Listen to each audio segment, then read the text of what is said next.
Thank you very much, Byron. I accept the nomination. I am happy to be here with all of you. It's got to be hard walking around with everybody calling you brilliant, don't you think? Not a bad way to go. Ladies and gentlemen, distinguished guests all, ambassadors, your excellencies, my great friend, former Secretary General of the Arab League, Amr Musser, former Deputy Secretary of the State Department, Tom Nides, and to our team who are here, thank you all for being here. I'm delighted to be part of this important event, and thanks to Myron for hosting us tonight, and thanks to the Chamber for sharing this remarkable venue, but also for standing up for American enterprise for more than a century and for its key role in helping to organize the Middle East Commercial Center. I must say, when I keep hearing it referred to as the MEC, I am so involved with the Mujahideen-e-Qalb, I keep thinking the MEC. I get confused here. Tom knows what I'm talking about. I'm very pleased to join in welcoming members of the advisory board and also the delegations from Egypt, Israel, Jordan, Palestinian Authority, and Turkey. Your presence here is just vital and very significant to the message that we want to have come out of here, and more importantly, the understanding of possibilities that we want to have come out of here. I'm particularly grateful and proud of the hard work of the all-star team of State Department officials who are here, including Undersecretary Kathy Novelli, who worked at Apple, David Thorne, Ambassador Thorne, who was ambassador to Italy and started up a number of companies himself successfully, Secretary Ann Patterson, Assistant Secretary Charlie Rifkin, who was ambassador to France, and before that, CEO of a billion-dollar company, and Special Representative Scott Nathan, who is sitting here, a very successful entrepreneur, businessman, financier from Boston, and our new envoy for energy, Amos Hochstein, who has been deeply involved with Noble Energy and others and helping to lay down a new paradigm for energy in the region. So to begin with, I just want to point out that even though I have been in public service for many years, I actually spent a little bit of time in the private sector. I know that success in business is a matter of matching products to deeply felt needs. And for some entrepreneurs, that means investing in new life-saving medical devices. For me, it was the revelation as a young man walking around Boston late at night after one bottle of wine too many at dinner, that it was impossible to find a freshly baked cookie. And so a couple of weeks later, with a friend, we leased a space in Faneuil Hall, if any of you have been to Boston. We rolled up our sleeves, we actually washed our hands, and we started selling cookies. And somehow, within a year, we were the best of Boston. And we won that award several years in a row. And I had big plans because I figured that chocolate chips have everything that computer chips have, except they taste better. So I thought I was going to go out into the world and franchise this. And we had plans for Harrods in New York and all kinds of places. I thought I could have been the Bill Gates of late-night treats. Instead, I found myself drawn to public service, ran for lieutenant governor of the state, and sold the business because I didn't want anybody accusing me of having a sweetheart lease at Faneuil Hall. But I'm proud to say 29 years later, 28 years later, the store is still there, and you can go buy some of the best cookies in Boston, folks. The whole experience actually taught me an enormous amount. When I was in the Senate, I became chairman of the Small Business Committee, and I really understood the complaints of people about absence of rapid government decisions, the difficulties of inspections, part-time employees, taxes, you name it. I came to understand it, and it served me mighty well as a United States Senator and in much of what we did in business. But most importantly, I really came to appreciate people who take business risk, people who go out there and who have ideas and have an even more positive social impact as a result of those ideas, if that's possible, more than a first-rate snack. But anyway, it is, obviously. I don't have to tell this audience that the Middle East Commercial Center is a great idea. And it's one of those ideas whose time has really come. Its mission could simply not be more vital. And the ability to be able to advance projects and promote growth that will benefit people throughout the region is absolutely essential to making peace, sustaining peace, and to addressing the fundamental concerns of failed or failing governance or difficult governance or even corruption and other problems that we face, not just in that region, but across the world. Your efforts reflect a reality that I have been stressing, as Myron said, ever since I began serving as Secretary of State. In the 21st century, a nation's interests are advanced not just by troops and diplomats, but by entrepreneurs and executives. And that's because innovation, investment, and trade are absolutely the fundamental engines of strong economies. Wisely channeled, they lead to shared prosperity, to sustainable growth, and more and better jobs both domestically and overseas. Now, that's why I have said many times, as Myron said, that economic policy and foreign policy are absolutely interchangeable and completely interconnected. They are two sides of the same coin. And that is not stated often enough and is certainly not put into practice often enough. So this evening, I want to examine that truth as it applies to a region that is filled with both turbulence and promise, the MENA region, Middle East and North Africa. I begin with a basic question. Why should Americans care, and anybody in any other part of the world care about the Middle East, given that the Middle East seems to always be so turbulent? Well, after all the tribulations that we have witnessed in the past decade, that is obviously a real question. And the answer begins with how truly interdependent our world has become. In our era, isolationism may still tempt some people, and you hear that debate occasionally even in the halls of Congress. But it's no solution for anything that we face. The attacks on 9/11 were evidence of the peril that a small group could cause from the far side of the globe. Eruptions of Middle East violence create waves of uncertainty that almost inevitably find their way to our shores and to the shores even of other countries.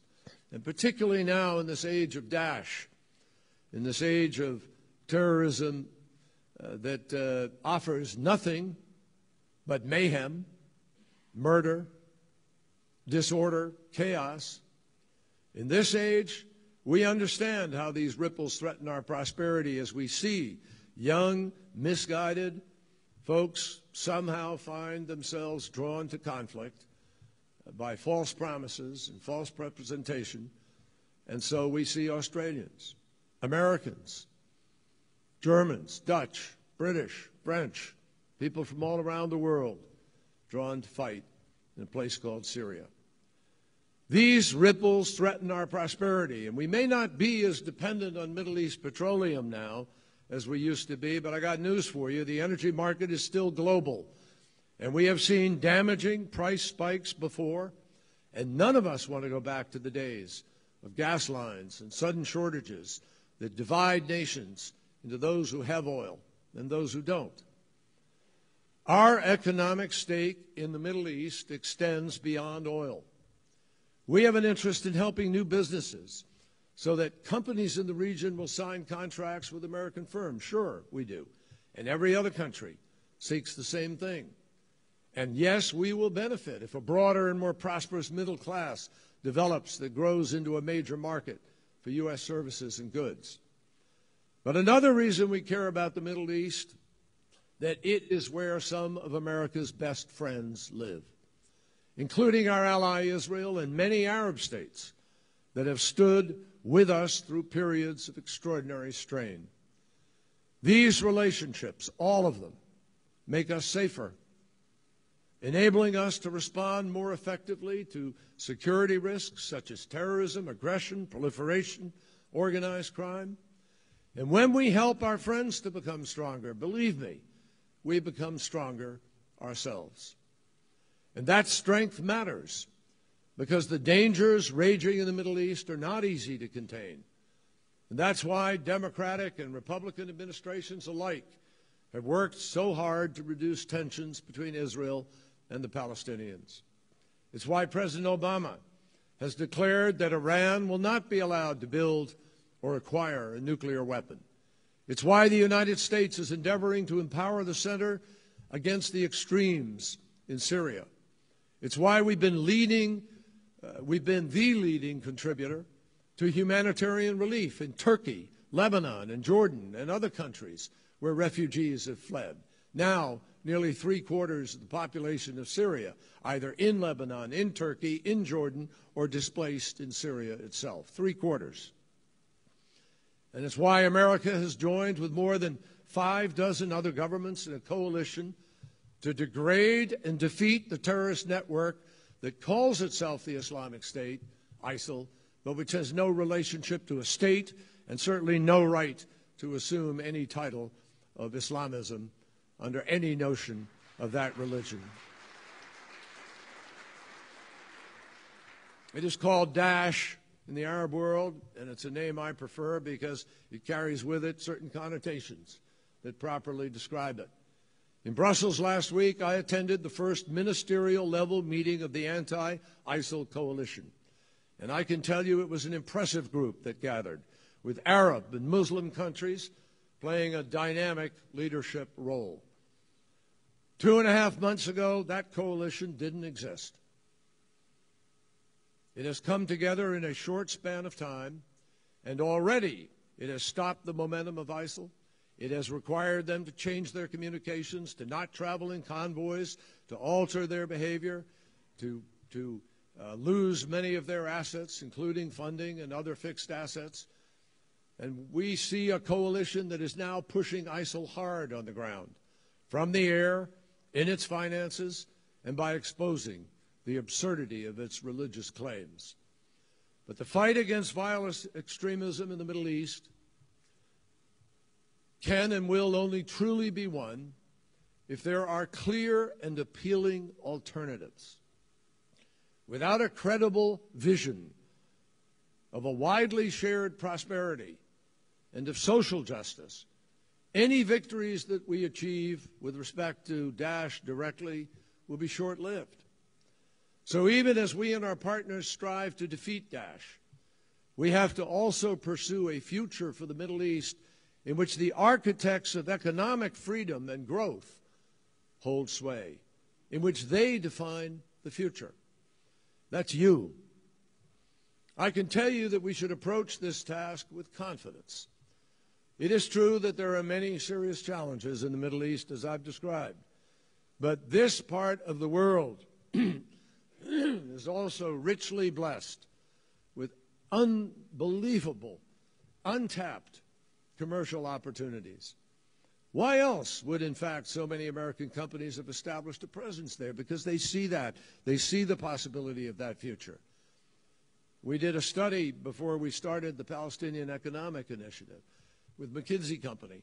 We broke down every sector of the Palestinian economy. We looked at infrastructure. We looked at education. We looked at housing. We looked at the communications, at energy, at agriculture. And above all, we looked at tourism, the remarkable possibilities of this unbelievable area, all of it. Jordan, Syria, Israel, the West Bank, a future Palestine, Egypt, all through the region. Imagine if that were free and open to the tourists of the world. Why else, in fact, would the Middle East Commercial Center have attracted the interest that it has attracted? The answer is simple, because you understand this. You understand everything I just said, and you're betting on it. You're in it for the long haul. And you have demonstrated that you have faith in the region's people and the future. And that same optimism animated President Obama's historic speech in Cairo 5 years ago when he stressed America's desire to work as a partner with Arab and Muslim states. And as the President noted, and as leaders in and outside the Middle East are aware, the MENA region has extraordinary space for growth. Let's be honest here. Aside from petroleum, MENA countries right now simply don't produce enough of what the rest of the world wants. They don't trade efficiently even among themselves. And they aren't making wise enough use of their human capital. Now, some countries are doing better than others. But overall, the Middle East has the lowest share of intra-regional non-oil commerce in the world.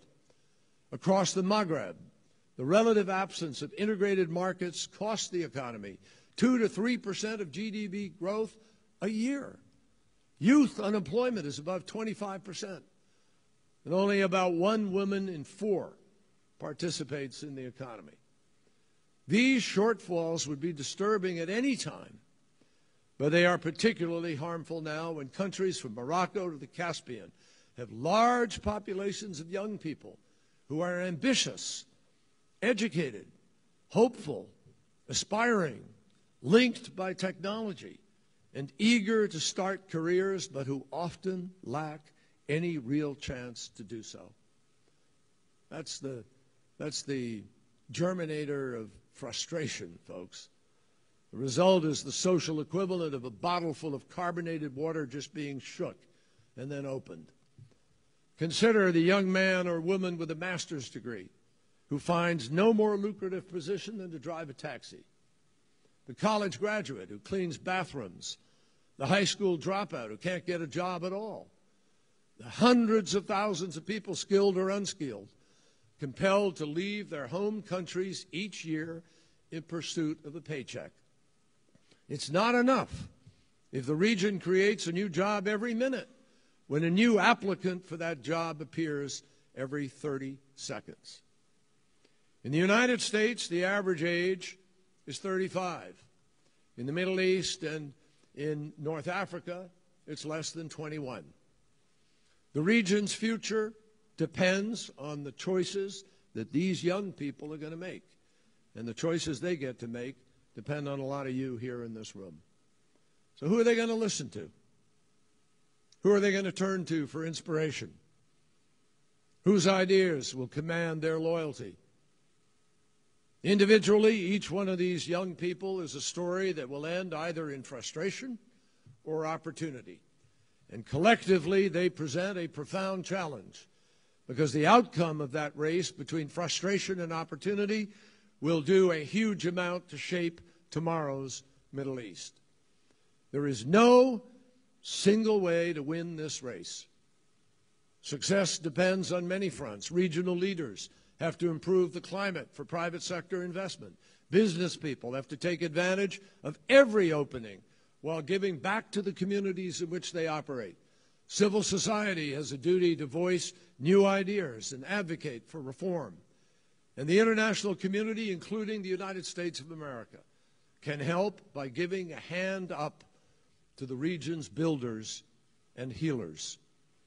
Looking ahead, my friends, there are many ways to think about our priorities in helping the Middle East economies to grow.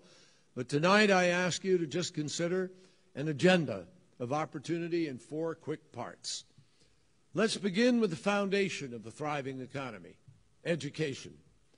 The Middle East has many fine colleges and universities. It has an impressive education city in Doha, which has forged partnerships with some of America's top academic institutions. Overall, the region has a higher rate of educational achievement than much of the developing world. But there's a troubling disconnect between the skills that schools teach and the expertise that the job market demands. And many of the region's young people graduate with degrees that leave them ill-equipped and ill-prepared for available positions. That frustrates them and potential employers as well. This ought to be a fixable problem. In the United States, we have developed a robust system of junior and community colleges, supplemented by hands-on career counseling and direct private sector involvement. We ought to help the Middle East to do the same.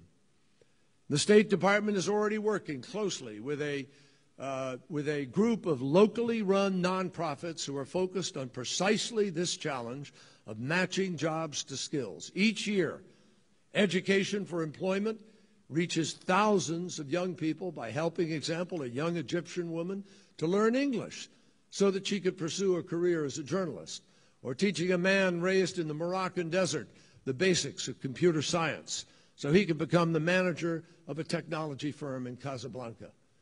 In the Middle East, it is logical to ask, where are the jobs of the future? Well, one possibility is the health sector, where the GCC states alone anticipate the need for 25,000 new hospital beds by the end of this decade. The challenge for academic institutions is to respond to this rising demand by turning out not only doctors and nurses, but also diagnosticians, pharmacy workers, X-ray technicians, therapists, other medical personnel. We need to help young people in the Middle East find jobs, but we also need to help them to create jobs. And this is an area where we look to the business community to point the way in developing tomorrow's engines of growth. In Cairo, President Obama announced a plan to bring corporate executives, foundations, and thought leaders together in an entrepreneurial summit. Just last month in Marrakesh, we celebrated the 5th anniversary of this idea with another gathering that featured Vice President Biden and attracted nearly 4,000 participants. These efforts matter because in America, firms that are less than 5 years old have long accounted for the lion's share of new employment in the private sector. And make no mistake, the innovative spirit that I'm talking about is alive and well in the Middle East. Consider the case of Ahmed Al-Alfi, a young Egyptian who built a company designed to help other new firms get started. He calls his business Flat Six Labs. And in 3 years, it has produced more than 30 young companies. Meanwhile, the Qatar Foundation sponsors a televised reality competition called Stars of Science, in which leading academic figures judge the projects of young inventors. A graduate of the show, a young fellow by the name of Amina Al-Hadwaj, young woman, was declared the Woman Inventor of the Year in 2014. Her products, which focus on rehabilitation from hip, ankle, or knee surgery, are already being commercialized, and to date, more than 60 patents have been filed by the former participants in the competition. The message is clear. To prepare for the future, knowledge is essential, but so is the ability to apply that knowledge to the problems of the world. Second arena demanding our attention is trade and transparency. According to the OECD, even modest trade liberalization would significantly increase employment in the MENA region. The elimination of non-tariff trade barriers and better integration into global supply chains could unleash tremendous economic potential. And I sometimes think that the most valuable gift that any national economy could receive is not new oil discovery or the installation of a deep water port. It's the consistent and rigorous application of the rule of law. If investors are going to risk their capital, they have to know that they will be able to enforce contracts and not be undercut by companies that violate fair labor and even environmental standards. These are themes that U.S. officials raise constantly in conversations with our regional counterparts, and repeatedly we emphasize the value of practices that will attract more foreign direct investment, facilitate intra-regional commerce, and make it easier for local businesses to open their doors and grow. The solution, my friends, can be as simple as harmonizing custom procedures, opening markets for services, increasing protection for intellectual property, making regulatory regimes more responsive to the concerns of all stakeholders. Bigger countries in the region can actually help by removing barriers that make it harder for their companies to tap into supply networks in neighboring countries. The United States has job-generating free trade agreements with many countries in the region. But I often hear grumbling in America that such agreements benefit our partners more than they do us. And guess what? When I'm traveling overseas, I hear just the opposite. And that's usually a sign that something is working. Consider this example. A Jordanian company, Petra Engineering Company. Representatives visited trade fair after trade fair in the United States before signing their first contract. Today, Petra air conditioning units are in the Empire State Building, at NASA, in countless schools and buildings throughout our country. And that's not all. As a global supplier, Petra buys quality components, including top-of-the-line compressors that bear the label Made in America. And this is exactly how good jobs are created in both the United States and the Middle East, and it's exactly how a free trade agreement ought to operate.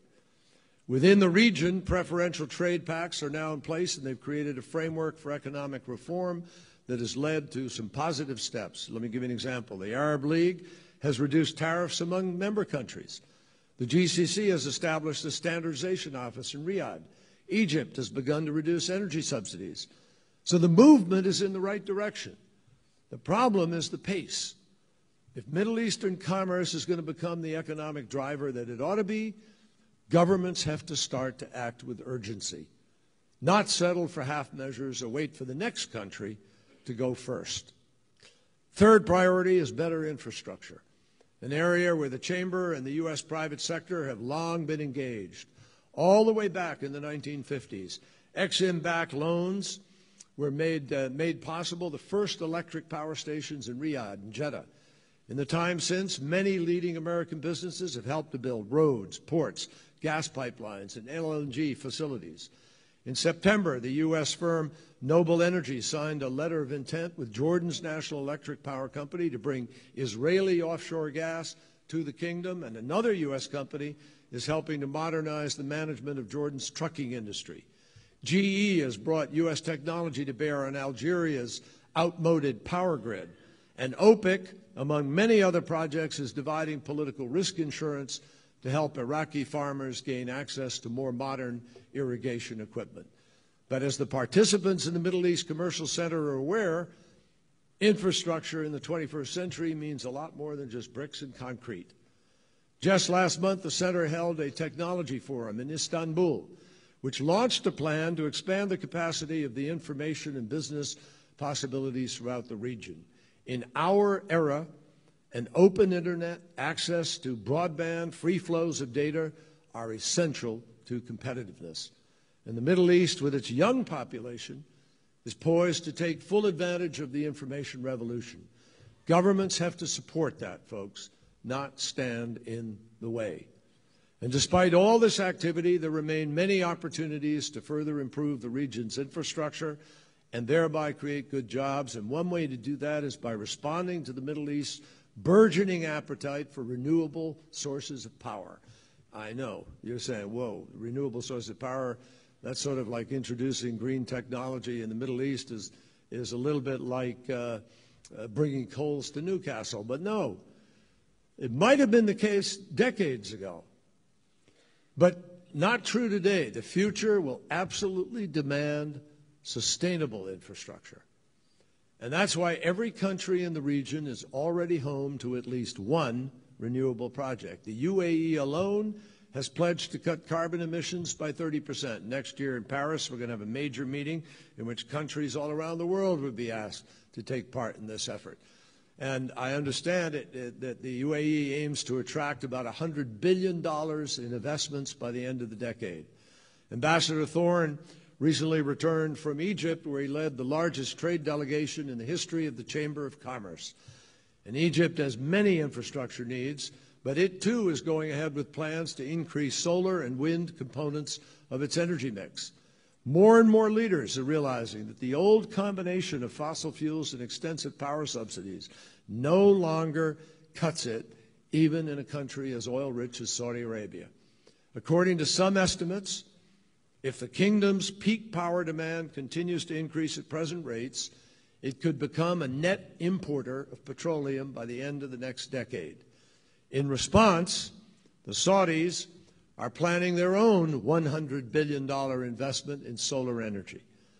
Sooner rather than later, the Saudis are counting on the sun to supply 1/3 of their power needs. That brings me to the last area of the progress that I want to highlight today. It's removing barriers to opportunity.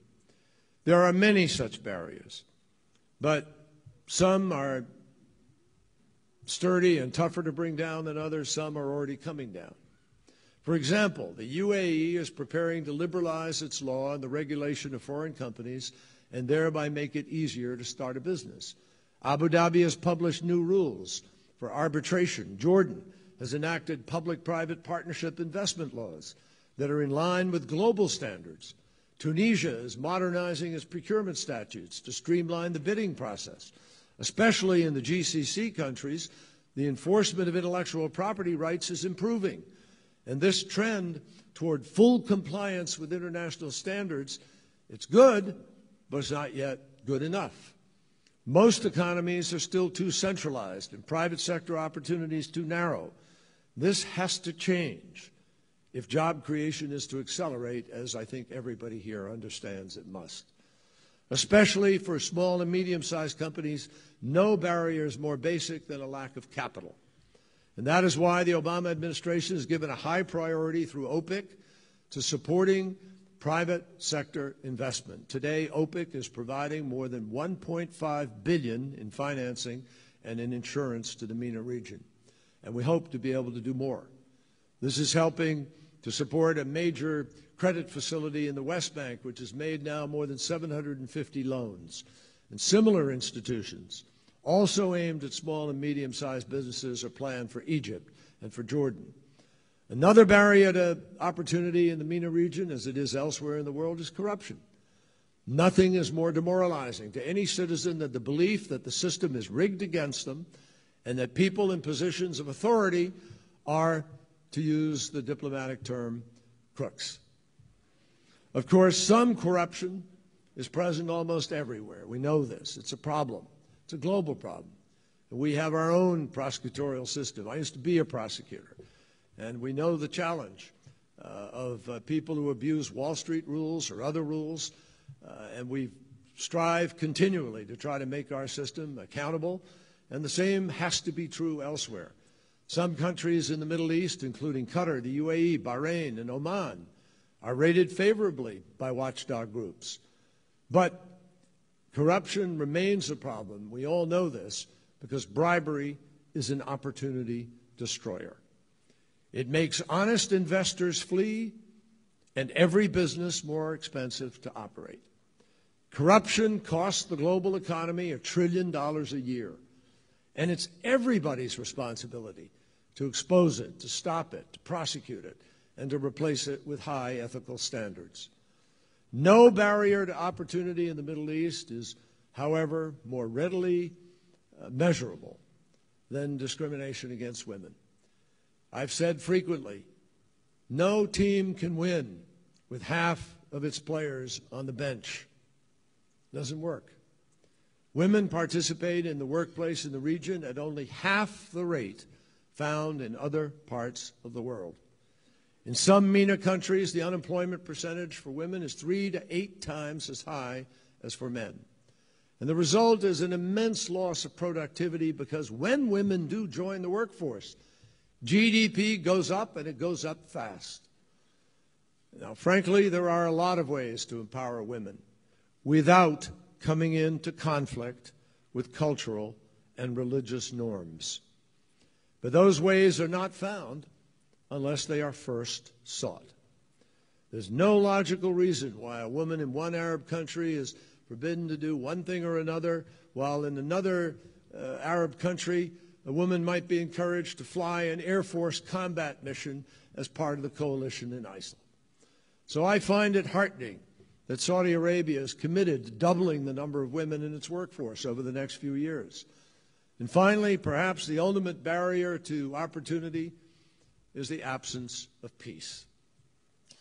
There is no more obvious a victim of regional tensions than the Palestinians. Despite the fighting this summer in Gaza and the recent violence in Jerusalem, The United States remains hopeful about growing the Palestinian economy and creating more jobs for its people. And last month, OPEC's president visited Israel, West Bank, Jordan, to see what more could be done in order to promote prosperity. Tomorrow, this conference is going to have a very special session on this topic. And in the coming weeks, our Consul General in Jerusalem, Michael Ratney, is here today, will meet with Palestinian and American private leader sectors to look for ways to advance U.S.-Palestinian business partnerships. Such steps are essential because the Palestinian economy needs to generate 600,000 jobs in the next 10 years. We will do all that we can to help, but we have to be frank about this. That quest would be so much easier if we were able to close the negotiating gaps that remain and thereby fulfill the decades-old dream of a comprehensive Middle East peace. The United States cannot make that happen just by willing it or by me talking about it. But we're ready to help. We will always be ready to assist if we can. And nothing would do more to create a shared prosperity in the region than the transformation of the traditional warm greeting, salam or shalom,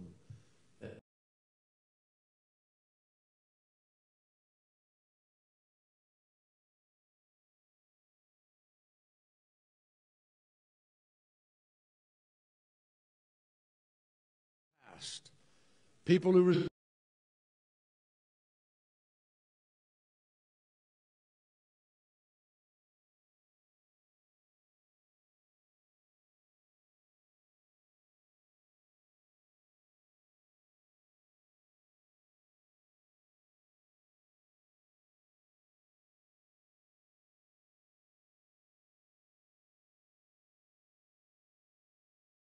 wasting opportunity by not grabbing the options that are staring us in the face.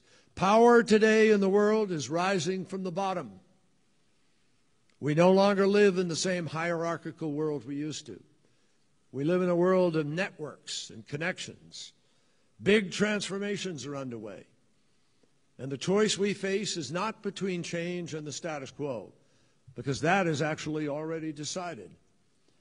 Our job is to guide the changes that cannot be stopped into constructive channels, channels that will harness the talents and energy of all, but especially those vast populations of young people. None of us acting alone can ensure what will happen. But I got news for you. Together, there is no limit to what we can accomplish. So in closing, and I know I talked for a little longer than I meant to, but I really wanted to lay out to you this sense of possibility that we care about. Let me be clear. Governments in and outside the Middle East, international institutions, the private sector, colleges and universities, civil society, religious leaders, all have a role to play, all have a responsibility, all have an interest in creating and implementing an opportunity agenda for the Middle East. To that great task, I pledge my own best efforts. President Obama pledges his. The State Department will be there. And respectfully, we summon yours together with ours. Thank you.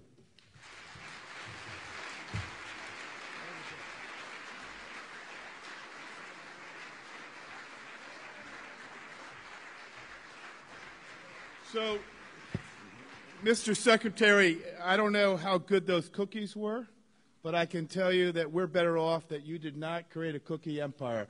Thank you for those comprehensive remarks. Let me just say that there are 18 countries represented by their private sector at today's forum. And so we're very pleased that we have a growing comprehensive effort. We owe you and the State Department a lot. We wish you a lot of success in everything you covered in your agenda. We want to be a piece of that, and we want to be a contributing partner. So with that, please give him a great round of applause as he leaves.